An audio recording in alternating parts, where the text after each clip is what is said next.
मला तुमचं म्हणजे तुमच्या बायकोचं नाव सांगा. माझ्या बायकोचं नाव छाया आहे. एका वाक्यात पूर्ण उत्तर द्या. थोडक्यात उत्तर दिलेलं नाहीये त्यांनी.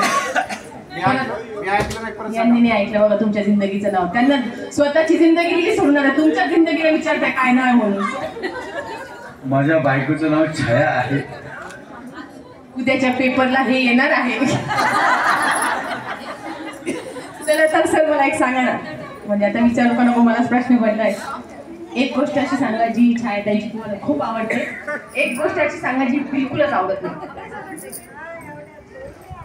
जी एक गोष्ट की मला खूप आवडते की सकाळी मला योगाला जाण्यासाठी जे काय प्रयोजन लागते ती फटाफट सकाळी मिळते.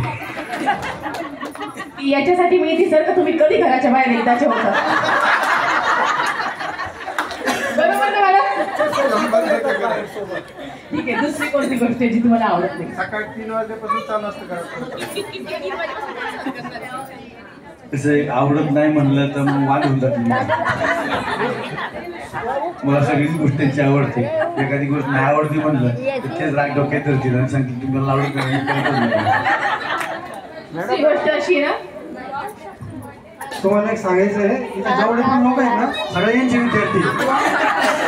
हे जे म्हणताय ना तर घरी जाऊन वांदे होतील, हे यांच्या विद्यार्थ्यांना ऑलरेडी त्यांनी शिकवलेले. बाबा बायकोच्या बद्दल बाहेर तरी चांगलंच बोलायचं. म्हणजे आपल्याला जयस्वाल फॅमिलीने एकदाच जेवायची सोय केलेली, संध्याकाळी त्यांना घरी जाऊनच जेवण आहे ते आम्हाला माहिती आहे.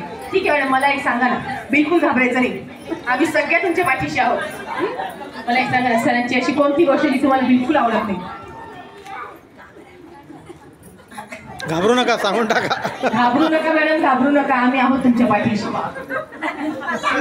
त्यांनी तिकडं तोंड केलं डायरेक्ट. इतक्या घाबरता म्हणजे मॅडम, इतक्या घाबरता तुम्ही? नाही आवडत नाही अशी काही गोष्ट नाही. फारच बाहेर बीच असतात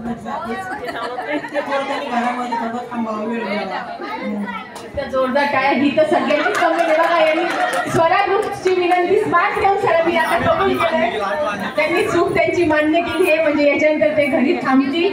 मॅडम 2-4 कामं पण करून घ्यायचं घरातली घरी असल्यावर. त्याच्यासाठी थांबायचं त्यांना खास करून घरी. तर आता यांना पण आपण चान्स देऊया. चला